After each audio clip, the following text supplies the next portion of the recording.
All right, so I'm going to talk today about disease-modifying therapy. This is a part one of a part 1 and 2 lecture that I've done before for the support curriculum. So for those that have gone through this, this is really just an update on what our current therapies are. Next slide. And then these are my disclosures, which are really not relevant to this talk today, but some research funding through PCORI and through HRSA and some consulting through Qualt Health.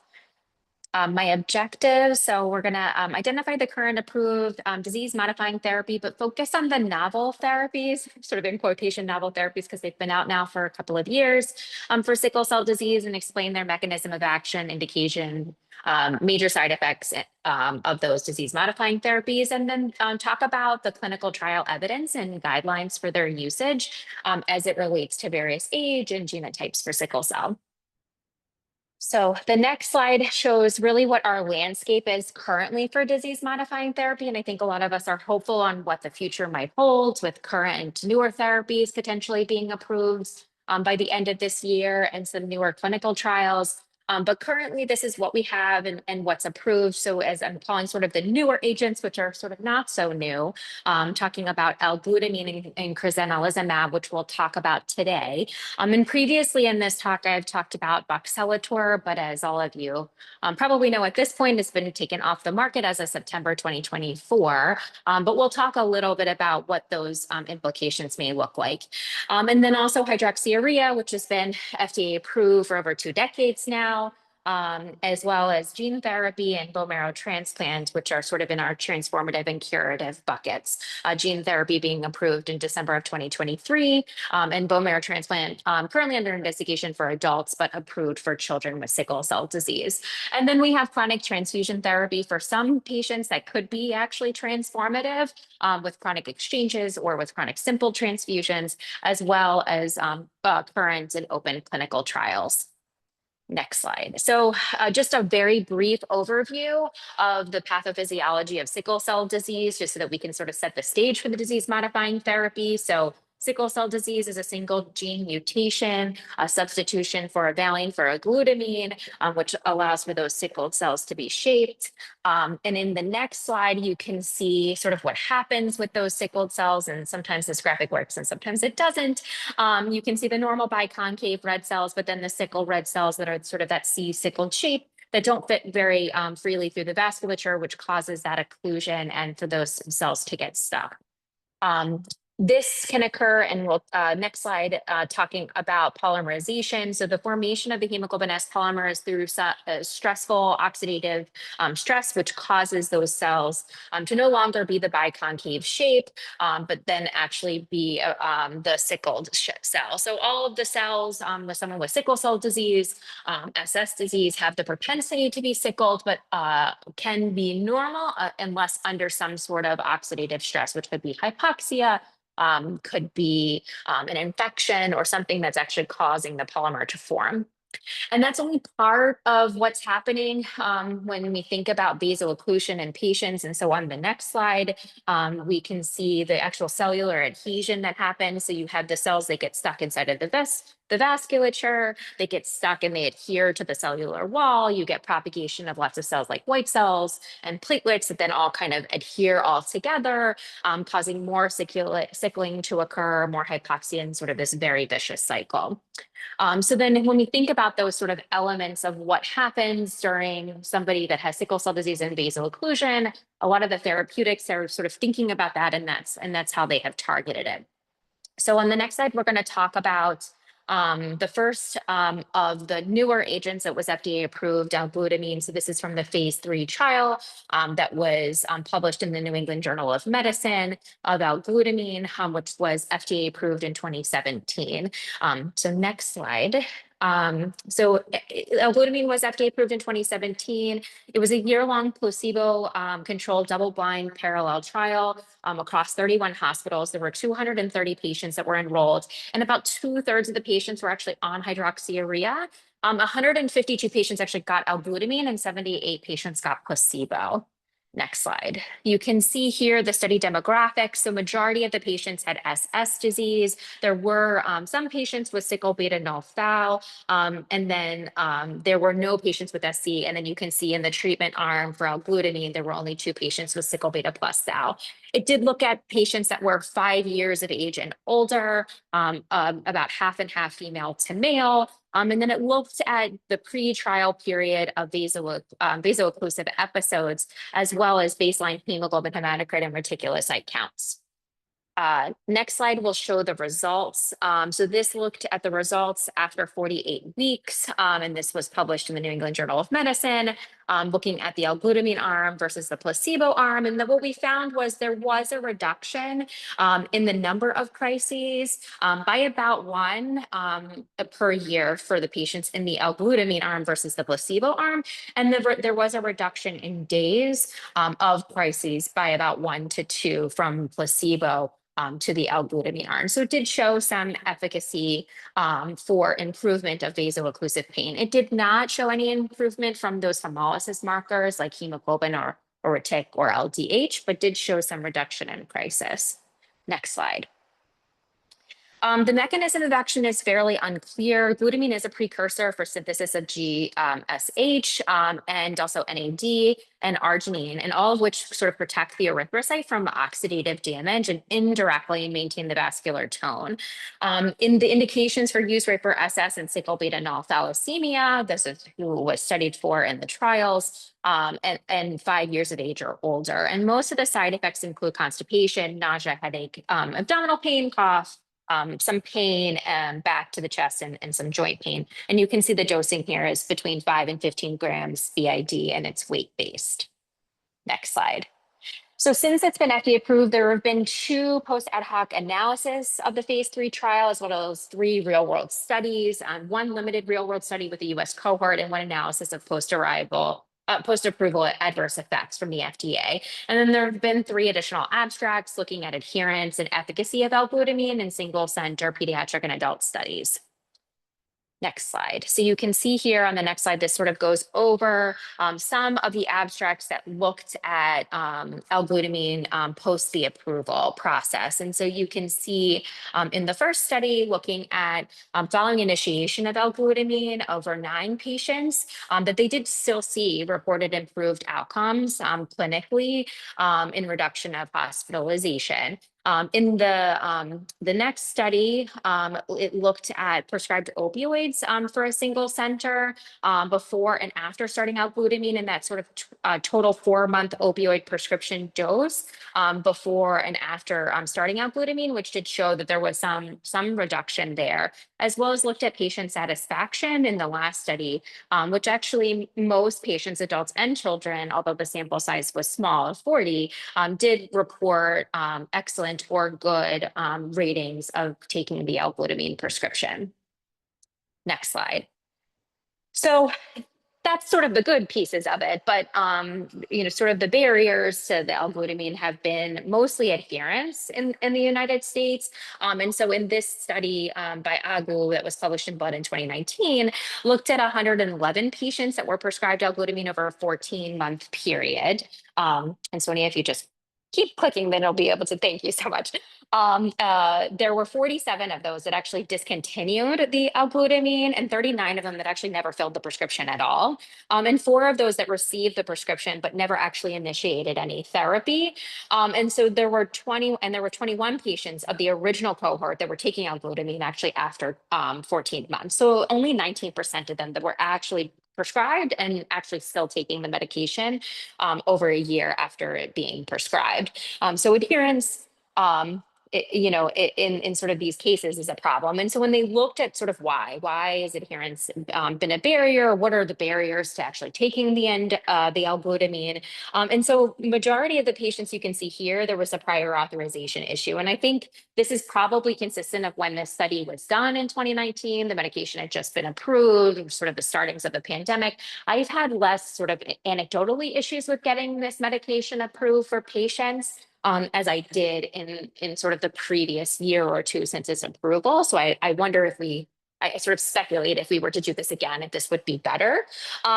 The high deductible was also a barrier for 21% of the patients, other insurance issues, or just unable to actually connect with the pharmacy to be able to get it. And then 8% of the patients actually reported other reasons. And then for the reasons for actually stopping the NDARI, so most of the patients either didn't give a reason or it was just adherence issues. And this medication is a little challenging to take, right? Like it has to dissolve in a liquid. You have to take it twice a day.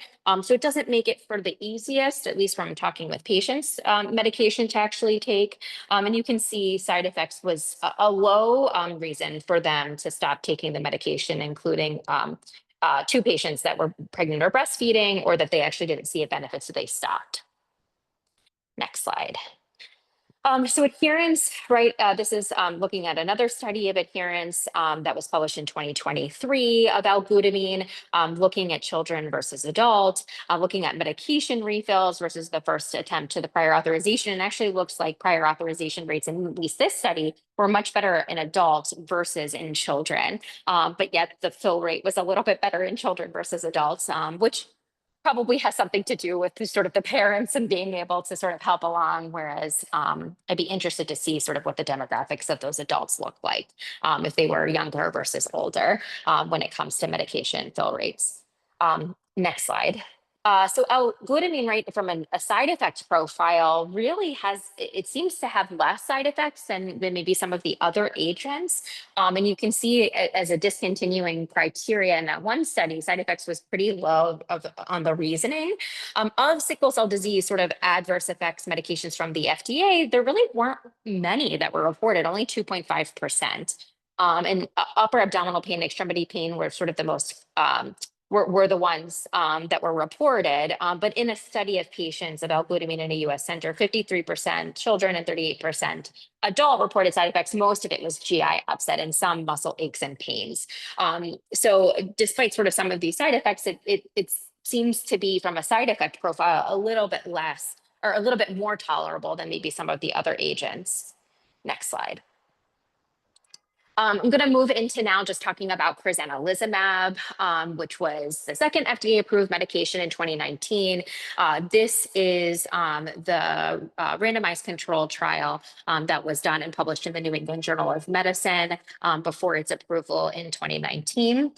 If you go to the next slide, it will talk through sort of the background of crizanlizumab. So crizanlizumab works on that sort of cellular adhesion that we talked about in the beginning, and the adhesion of those sickle cell erythrocytes, but also leukocytes on the endothelium, resulting in that sort of vascular obstruction and then also tissue ischemia. The degree of erythrocyte adhesion correlates with BOE and it can increase severity, and platelets also can bind to the erythrocytes, the monocytes, and neutrophils to form aggregates, and that can contribute to that abnormal flow that we had talked about before, and that's directly where crizanlizumab targets. It is a humanized monoclonal antibody that binds to P-selectin and blocks its interaction with P-selectin and glycoprotein ligand 1. In the SUSTAIN study, which was this study that I showed in the New England Journal of Medicine, it was multi-centered, it was randomized, it was double-blind, placebo. It was a phase 2 trial to assess the safety and efficacy of crizanlizumab with or without hydroxyurea. And in people with sickle cell disease, and it looked across all genotypes. And the primary goal of the trial was to determine the effect of crizanlizumab therapy on the rate of sickle cell-related vaso-occlusive events across 52 weeks. And in that SUSTAIN study, they enrolled patients 16 and above, from 16 to 65. They had 2 to 10 sickle cell related events within 12 months so that they could be eligible for this study. And they excluded patients that were on chronic transfusion therapy. But like I said before, it was all genotypes. So this was really exciting when they did this study. It was a randomized 3-armed study looking at low dose crizanlizumab 2.5 milligrams per kilogram, high dose 5 milligrams per kilogram, or placebo, and 2 doses of crizanlizumab or placebo was given 2 weeks apart, and then every 4 weeks, like the dosing it is today, currently approved. And each dose was administered IV over 30 minutes. The annual rates of sickle cell related crisis. So it looked at, you can see here, this is sort of the enrollment criteria and who was enrolled in placebo, low dose, and high dose crizanlizumab. And so we'll talk about some other studies too here. So when I'm talking for the SUSTAIN study, low dose means 2.5 milligrams and high dose means 5 milligrams. For other studies, we'll talk about sort of the differencing in dosing. But in these studies, right, it was pretty even across each arm on the amount of patients. And it did show a reduction in crisis in patients that were getting the high dose crizanlizumab arm, which sort of led to its approval. Next slide.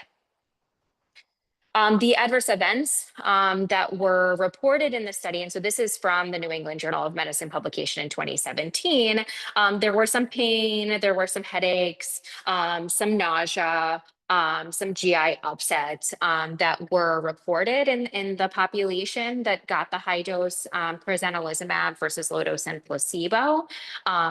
Next slide. But then there have been some additional studies, which I think many of you have sort of known about, is sort of like, has it sort of lived up to sort of that reduction in 50% that the SUSTAIN study had looked at.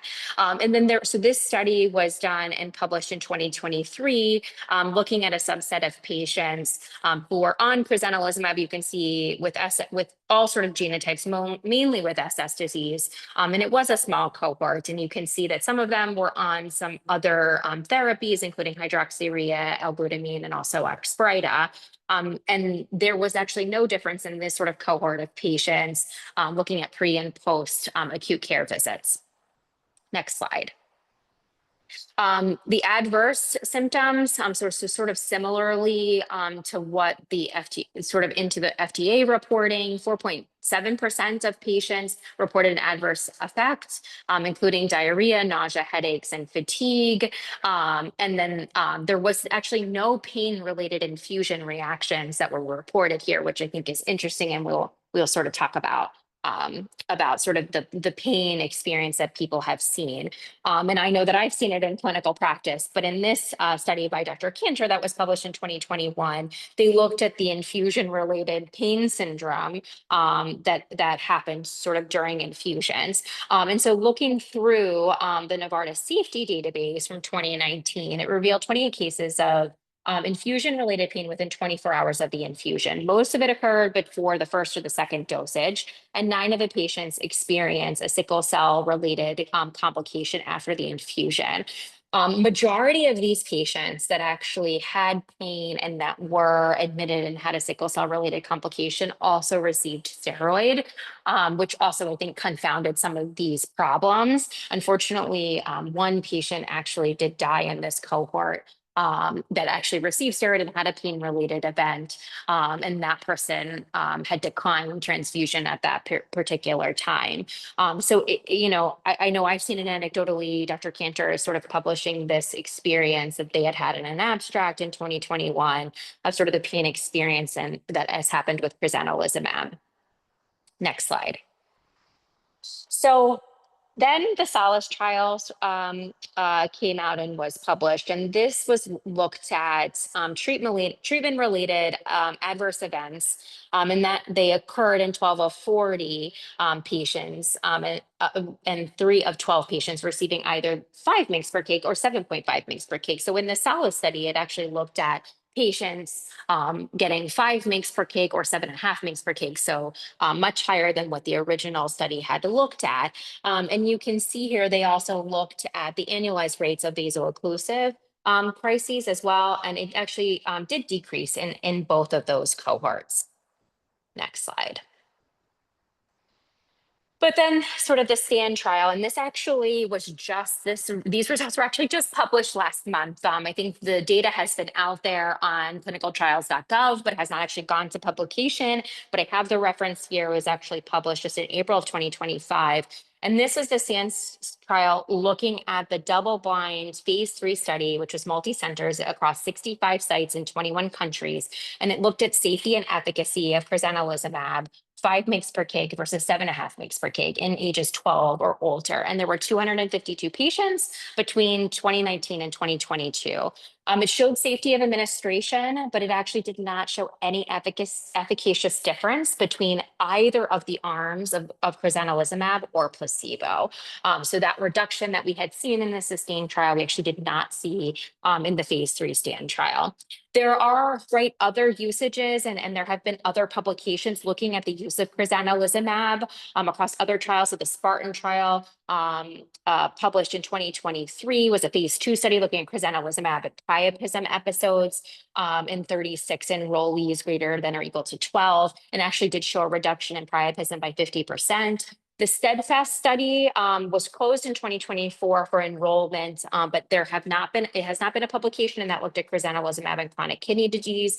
And there are several other open studies that are currently available for using crizanlizumab, some recruiting through international patients and other special populations, also looking at patients with SCI as well, silent cerebral infarcts, and also hypoxia. So I think we still have some more sort of investigation that's going to be happening with crizanlizumab and some open label studies currently. Next slide. And then I think, we sort of, when we talk about these newer therapies, so both voxelotor, voxelotor, crizanlizumab, as well as L-glutamine were expedited review through the FDA. And voxelotor and crizanlizumab were both approved in 2017. And as we know, voxelotor was taken from the market in 2024. And so the accelerated drug approval process has really helped access. And Dr. Korosky, Jacob, and McGann in a publication just again this year talk about sort of the accelerated drug approvals and how that's exciting to really improve our access to drugs that we have for patients. However, what are sort of the pitfalls that exist with this? And is this going to impact the trust of patients on newer therapies? There are some safeguards that have been put in place to help with that, but is that going to impact our patients' want to try these newer therapies that we haven't gone through the full approval process and have only done accelerated review for?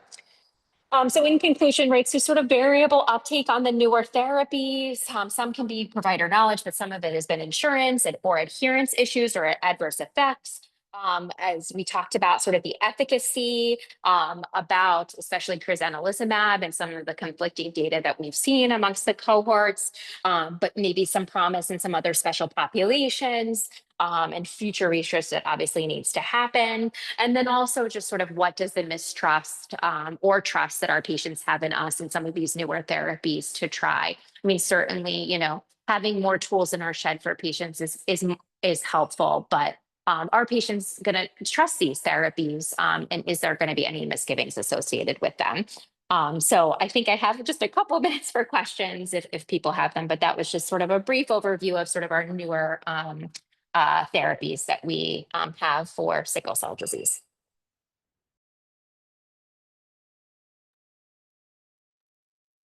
Awesome. Thank you, Ashley. You're welcome. I was surprised, like some of those I was looking through just to make sure if I didn't miss anything. So I was surprised that we've had 2 new developments just over the last month or so.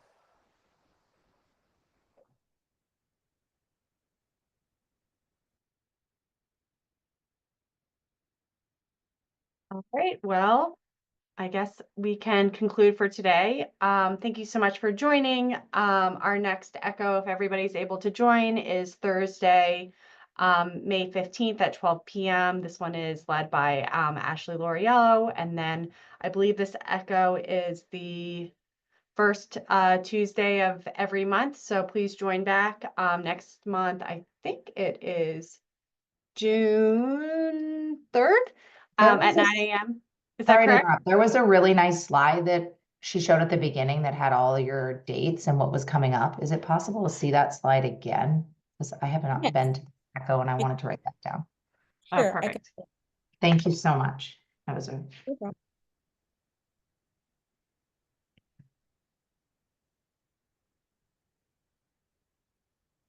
Okay. Found it. sorry to delay me.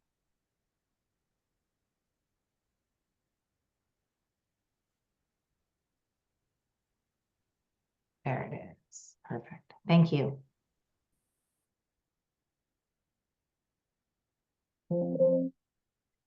Sorry, I was saying Eastern Standard Time, not Central. And I'm confused. Tuesday, May, are you saying, is that a typo? Is that May 13th? Thursday's May 15th. It's Thursday. Oh, it's Thursday this time. Thursday, yeah. Thursday, May 15th. Okay.